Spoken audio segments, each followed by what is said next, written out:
थोडासा गिअर बदललाच पाहिजे, अन्यथा थोडीशी अडचण पुढे जाऊन थोडीशी अडचण येऊ शकते.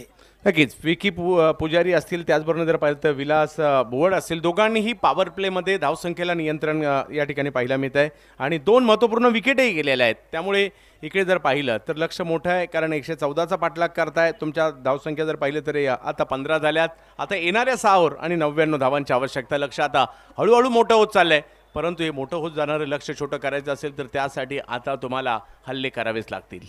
गंमत बघा, नेहमी क्रिकेटमध्ये म्हटलं जातं ज्यावेळी 8 षटकात 100 पार होते ते एक मानसिक दबाव होतो फलंदाजावरती. कधी कधी त्या दबावाखाली फलंदाज दडपला जातो. चांगला चेंडू, खोलवर टप्प्याचा, गुडलेन स्पॉटच्या थोडासा मागे होता चेंडू, ड्राईव्ह करण्याचा प्रयत्न पसला, बाकीचे सोपस्कर यष्टिरक्षकाने पूर्ण केलं. तर एकदा काय संघाने 100 गाठली, ते दबाव निश्चित येतो, एक मानसिक दबाव निश्चित येतो. परंतु काल आम्ही बघितलं 111 धावांचा पाठलाग अगदी सहज लिलाया पूर्ण केला होता तो फलंदाजाने, आणि दाखवून दिलं होतं की याच खेळपट्टीवर जरी आपण 100 समोरच्याने पार केली तर आम्ही 100 पार करू शकतो, हे त्यांनी लिलाया दाखवून दिलं होतं. पुन्हा एकदा तसाच चेंडू, पुन्हा एकदा त्याच चेंडूचं ॲक्शन रिप्ले बघायला मिळालं. चेंडू पुन्हा एकदा यष्टिरक्षकाच्या हातात. आता मात्र 2 फलंदाज थोडीशी सल्लामसलत करत आहेत. कदाचित नॉन स्ट्रायकर एंडचा जो फलंदाज आहे तो काहीसा कान मंत्र देतोय. अक्षय सावंतचा जो स्टान्स आहे थोडासा तिरका स्टान्स. पुन्हा एकदा चांगला चेंडू आणि अजून एक निर्धाव चेंडू जातोय. षटक संपते, नाही माफ करा, सॉरी 3 चेंडू झालेत. मला वाटतं खेळपट्टीवर थोडीशी काहीतरी डागडुजी करताना दिसते. खेळ थोडा वेळ थांबला आहे. तर आपण वळूया या स्पर्धेकडे. कोल्हापूर प्रीमियर लीग 2024 हे दुसरं पर्व, 4था दिवस. आजच्या दिवसातील हा 3रा महत्त्वपूर्ण सामना, कारण या सामन्यातील विजेता संघ सर्वोत्कृष्ट 8 संघामध्ये दाखल होणार आहे आणि यापूर्वी 6 दर्जेदार संघ, विश्वसनीय संघ या अगोदरच उपांत्यपूर्व फेरीत पोहोचले आहेत.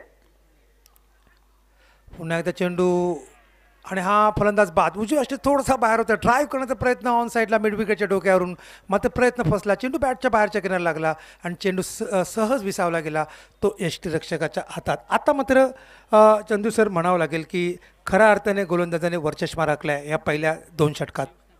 की त्यातल्या त्यात मी विकी पुजारी म्हणेल, कारण अखिल महाराष्ट्रामध्ये मोठमोठ्या खेळाडूंमध्ये त्यांचं नाव घेतलं जातं, मोठमोठ्या स्पर्धा गाजवताना पाहायला मिळतात. आणि आता जर पाहिलं तर या ठिकाणी जर पाहिलं तर त्यांच्या फिरकीची जादू त्यांनी या मॅचवर पसरवली आहे, कारण या षटकात तर एकही धाव येऊ दिलेली नाही आहे.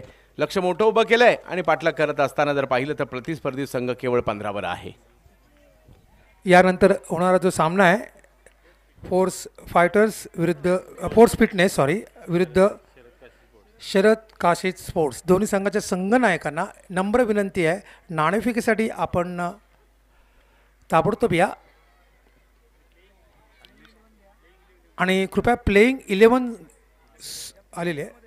प्लेइंग 11 म्हणजे जो बदल करायचा आहे तोही बदल करून घ्या. 2 षटकं संपत आहेत, 3रं षटक चालू आहे आणि 3ऱ्या षटकातील जवळपास 4 चेंडू हे झालेले आहेत, 2 चेंडू हे शिल्लक आहेत.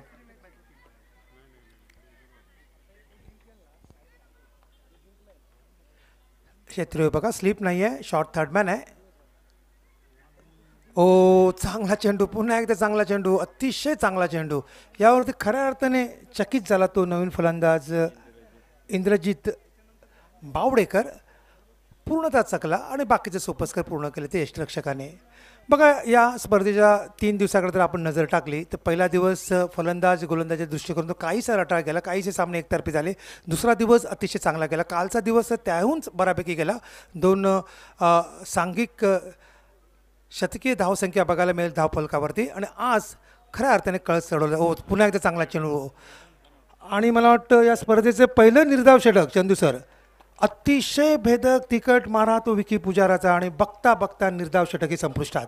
विकी पुजारीचं कौतुक करावंच लागेल. मेडन ओव्हर या ठिकाणी करताना पाहायला मिळत आहे, टाळ्यांचा गजर देखील होताना पाहायला मिळेल. काय गोलंदाजी केली आहे, वेगवेगळ्या धाटणीचे चेंडू पाहायला मिळाले. फलंदाजाला अक्षरशः